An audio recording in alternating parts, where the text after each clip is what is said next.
This video is brought to you by patreon.com/worsttake. Get access to exclusive live streams and Discord servers, on-screen shoutouts, and early access to some videos when you join now. Help make sure that we can continue to make content like this by supporting the Patreon. Links are in the description down below.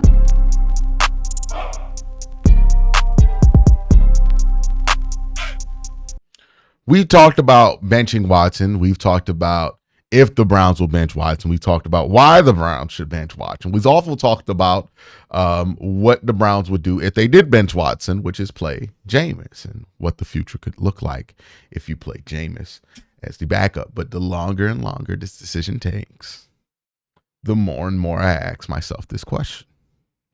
Does it make sense to switch to Jameis if you're going to bench Deshaun? At the end of the day, benching Deshaun makes sense, no matter when you do it. The question is, if this goes on until the bye week and the team is at a place in their record where they can't even get back to 500 mathematically, do you consider, instead of switching to Jameis, going to DTR instead?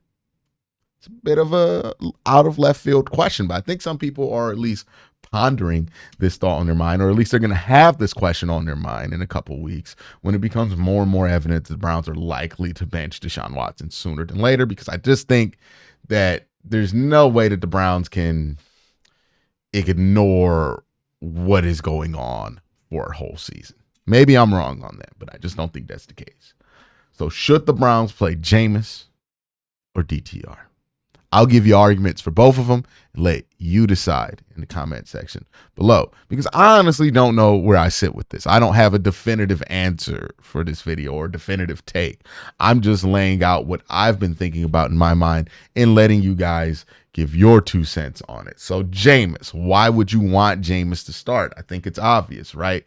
Jameis gives you the best chance to get immediate functional quarterback play. Jameis Winston is a veteran quarterback who has started a ton of games in the NFL. He is somebody who's known for his cerebral ability to break down things in the NFL. Like, he is known for his ability to process and all of these things. It would stand that he gives you the best chance to immediately have functional quarterback play. He's done it before in a backup capacity as a New Orleans Saint. He's done it before as a starter for the Tampa Bay Buccaneers. Has Jameis been the greatest quarterback in the world? No. We're not asking Jameis to come off the street and be Tom Brady. But what we are asking Jameis to do is be a functional quarterback. And Jameis has proven that he can be a functional quarterback and run a functional offense. Maybe a turnover-heavy offense, but a functional offense nonetheless. So that is one of the best reasons to put in Jameis. It also gives you a better opportunity to evaluate everything else, right? Jameis Winston is a veteran quarterback, which means he's going to do standard veteran things, which means you're going to get a better opportunity to see just how bad your offensive line is. Is it something that needs to be immediately plugged as soon as possible? You need to spend a ton of resources on it in free agency. Or is this something that you can wait a couple of years with, because with the right quarterback, it's not as big of a problem as it was with Deshaun Watson? Same thing goes for wide receiver plays. What we're seeing from Jerry Jeudy, real, or is it just kind of smoke and mirrors because he's adjusting to Deshaun Watson being a scramble first quarterback, so he's just running to him any chance he gets?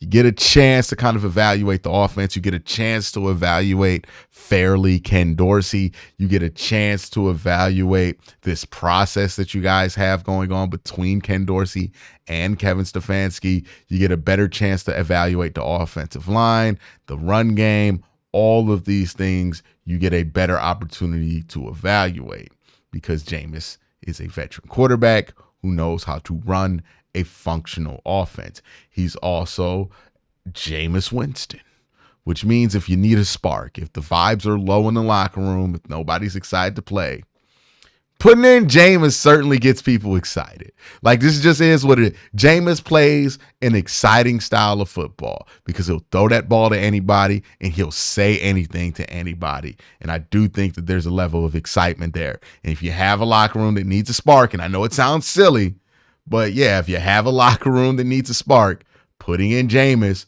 makes a ton of sense here, right? And also, Jameis Winston gives you the best chance to win games right now, right? If you want to make the best out this season, if you want to get to 6, 7 wins or 8 wins, or maybe even 9 wins if you go on a crazy run here, if you want to do that, then Jameis is your best bet for that, right? If you want to put together the best team possible, the team that's most capable of winning the most games in the shortest amount of times, that's going to be Jameis.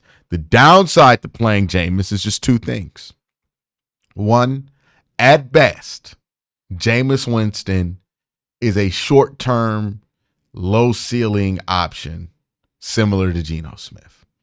See, the problem with Geno Smith in Seattle is that he's the kind of quarterback that you're okay with starting, but he's the quarterback that you're always looking to upgrade from, because you know at the end of the day, you're not winning a Super Bowl with Geno Smith. Like, that's just what it is, right? Unfortunately for Geno, like, you don't believe in your ability to win a Super Bowl with him at quarterback. So it's not like he's going to be like a franchise quarterback, but what he can be is a very high quality bridge guy for a couple of years, or maybe 3 years or 4 years.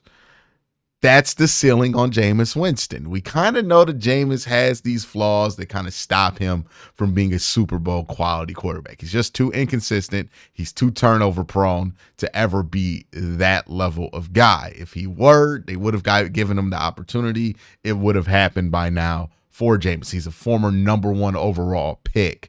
He has gotten plenty of opportunity throughout his career. And while we're living with Deshaun, it seems super appealing to just get to a Geno Smith. We have to remember that the Browns' goal isn't just to make a playoff game or 2, isn't just to make a divisional round or 2. The Browns want to win a Super Bowl eventually.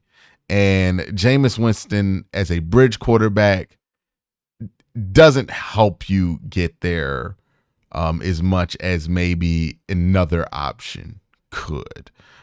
Also, another thing to consider is that if Jameis Winston plays really well and the Browns go like on a run, and let's say they put in Jameis in the middle of the Bengals game and the Browns finish the year 8-2 and they end up winning 9 games, making the playoffs, maybe even get into the second round and making some noise. Well, Jameis Winston, I know some people have reported that he's not a free agent in 2025, but he is a free agent in 2025, which means he's going to be expensive to bring back. And the Browns, if Deshaun Watson does not have a suspension void his contract, are just going to be in no position to be able to afford a quarterback who's going to be worth more than like $10 million. So that might be something that becomes an issue with Jameis Winston as well. Now let's talk about the pros and cons of starting DTR. One, the pro of starting DTR is you get to evaluate and get to know what you have in DTR before you draft a quarterback in 2025, right? You don't want to draft somebody in 2025 and realize that DTR was a franchise guy all along. You don't want to not draft the guy in 2025 thinking that you have a franchise guy in DTR and find out he's a dud. You want to know what you got in DTR. And if the season isn't at a point to where you can get back the wins that you want to get to the playoffs this year, then it does make a lot of sense to just see what you have in DTR before the 2025 draft. You want to know where you have him marked now. Is DTR a career backup? Is DTR a potential starter? Is DTR a bridge quarterback? Is DTR somebody who can be a franchise quarterback? You want to figure out where you are with Dorian Thompson-Robinson before you get to the end of this year, specifically before you start to evaluate the 2025 draft where you may take a quarterback. Also, the upside for DTR, if this works out as a move, is way, way, way more economical for the Cleveland Browns, because DTR is under contract for this year. He's under contract for next year, and he's under contract for 2026 at just $1 million. We talked about this with Jameis, where if Jameis balls out, Jameis might make $10, $15 million to play quarterback somewhere next year because somebody needs a high-quality bridge and they want to sign Jameis Winston. If DTR works out, and you find out that he could be a very good bridge quarterback, or he could be something even better than that, well, you have him under contract for just $1 million for the next 3 years, which means that it's going to make it really easy to maneuver around Deshaun Watson's contract, because it's going to be like that. It's going to be like you just didn't have to change anything. The one thing with Deshaun's contract that we do have to talk about in this video is that a lot of people make it seem like the Browns have to cut Deshaun or something like that. The Browns don't have to cut Deshaun immediately. Probably what's most likely to happen if the Browns decide to move on from Deshaun Watson is that they just waste a roster spot on him in 2025 and then cut him on June 1st.